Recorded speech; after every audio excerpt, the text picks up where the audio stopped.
The majority of movies, no matter whether they're horrors or comedies, work to provide us with escapism. They might not always be happy, they might not always be nice, but generally you're supposed to come away pleased that you sat through them. However, not all movies are built this way. In fact, some seem like nothing more than elaborate pranks on the part of the directors to see just how much pain audiences can put up with before they inevitably tap out. I'm Josh from WhatCulture.com, and these are 10 intense movies that dared you to sit through them.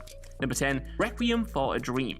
Kicking off with one of the more well-known films on this list, Requiem for a Dream has become known as one of the most depressing movies of all time. Darren Aronofsky's second movie follows the downfall of four connected characters, as each one becomes destroyed by their respective drug addictions. The likeable main cast is made up of Jared Leto, Ellen Burstyn, Jennifer Connelly, and Marlon Wayans, and each of them go from bad to worse, losing limbs, minds, and freedoms by the time the credits roll. It's Burstyn's character who gets it the worst though. Hooked on amphetamine, she slips into a world of her own, one where her own fridge is sprouting teeth and starting to terrorize her. She ends the film a shell of her former self, lobotomized after being admitted into hospital. Her body and mind have both been wrecked, and the audience is powerless to do anything other than watch. Number 9, Uncut Gems. Uncut Gems is what you get when a filmmaker wakes up and chooses violence. The movie, all about Adam Sandler's gambling addict Howard attempting to turn his life around and pay off his debts, is pure chaos from start to finish. A panic attack put to film, every second we spend with Howard allows us to think about how we'd act in his situation. How would we navigate owing so much money to men wanting to break our bones? What would happen if our ticket out of that situation was missing? How would we continue lying to our family? All very important questions. Through the story itself, the claustrophobic cinematography, and the manic, often hilarious performances, Uncut Gems from the word go feels like it's on the precipice of a huge explosion, which of course eventually comes. It's that anticipation before the drop that's always the most nerve-wracking, isn't it? And this tight thriller does its best to keep us in that liminal space. Number 8, Pink Flamingos. In all honesty, any of John Waters' early movies could have made it on here. Whether you're watching Multiple Maniacs or Female Trouble, the transgressive filmmaker made his name on stories that pushed the boundaries of taste, but not quite as infamous as Pink Flamingos. This legendary movie stars Divine as a woman trying to prove to the world that she's the quote-unquote filthiest person alive. How does one acquire that title, you ask? Well, it involves performing lovely wholesome acts like eating dog poop found in the middle of the road, which Divine did for real in the scene in question, by the way. The entire flick features scene after scene designed to make you throw up your hands and just admit defeat. Whether that's seeing some dude show his entire ass to the camera, watching characters have rough sex and killing some chickens in the process, or the general murder and debauchery on display, Waters always finds something new to shock you with in his variety bag of tricks. Number 7, Primer. Primer isn't intense because of its breakneck pace, explicit violence, or disturbing subject matter. In fact, it's the exact opposite of so many movies on this list. Generally speaking, the sci-fi flick is the story of two boring dorks who accidentally discover time travel. They don't use this technology to go back in time and stop Ryan Reynolds from making Green Lantern or anything as extravagant as that either. Primer is a low-key tale with comparatively low-key stakes. So, why is it on this list? Well, that's because what the movie lacks in thrills and more than makes up for in extended scenes of the two characters figuring out the science of the device that they're creating. Rather than hand-waving away the intricacies of the time travel machine to get on with the story, the time travel machine is the story. And as such, the film spends a huge amount of time detailing the exact scientific theories and equations behind what's happening. Consequently, there is going to be a good chance that you and I both get quickly lost in the jargon and the logistical specificities, as Primer has no interest in simplifying any of it for anyone. Number 6, Private Chat.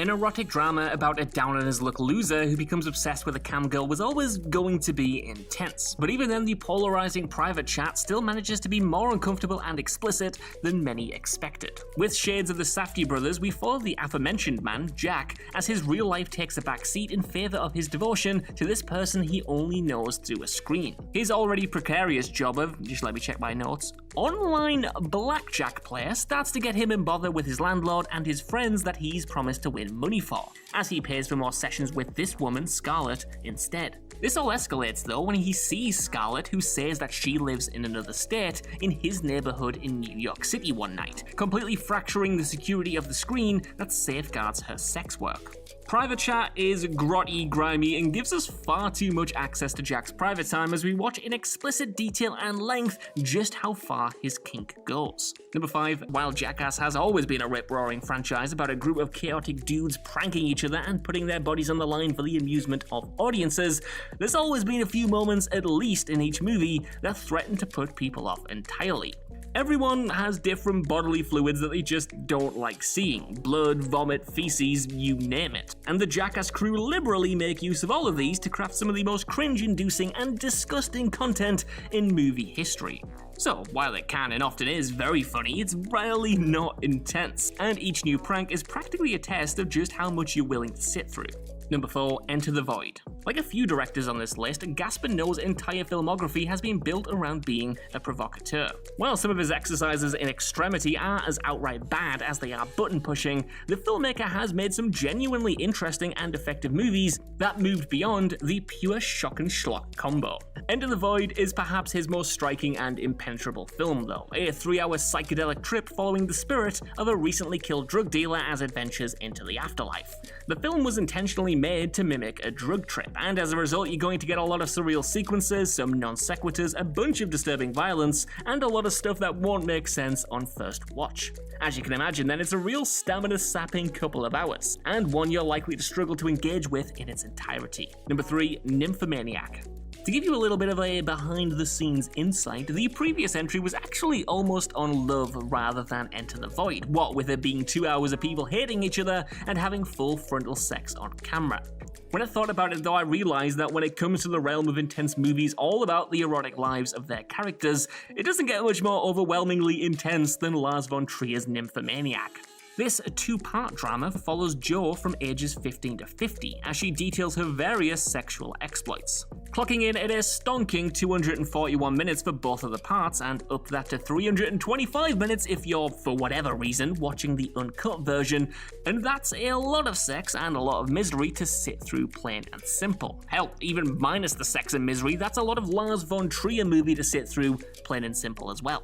With everything being shot so great and matter-of-factly, and the second part in particular delving more into the psyche of Jo and the abuse she's faced, the onslaught of body parts will make you just want to do anything else. Number 2. Come and See. There have been plenty of movies made about the horrors of war, but few remain as powerfully disturbing as 1985's Come and See. Following a teenager who joins a resistance group fighting against the Nazis in the midst of World War II, the flick leaves nothing to the imagination about the occupation of Eastern Europe.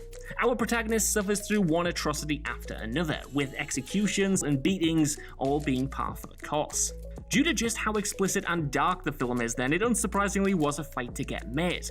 And even after it released, it wasn't easy to get hold of. Thankfully, that all changed recently though, with new re-releases and restorations making it more readily available.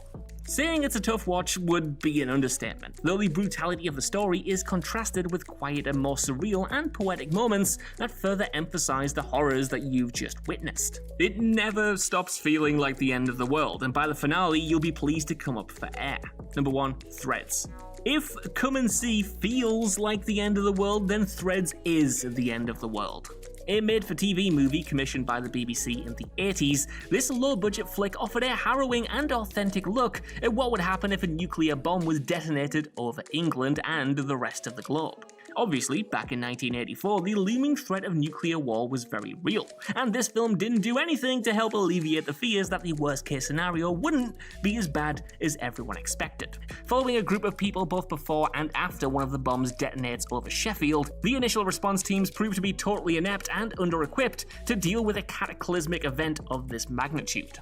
While it initially looks like some civilization may be salvageable, Threads revels in watching life go from bad to worse, as characters we love die horrific deaths via radiation poisoning, and the few survivors live out the remainder of their lives watching the world become more apocalyptic.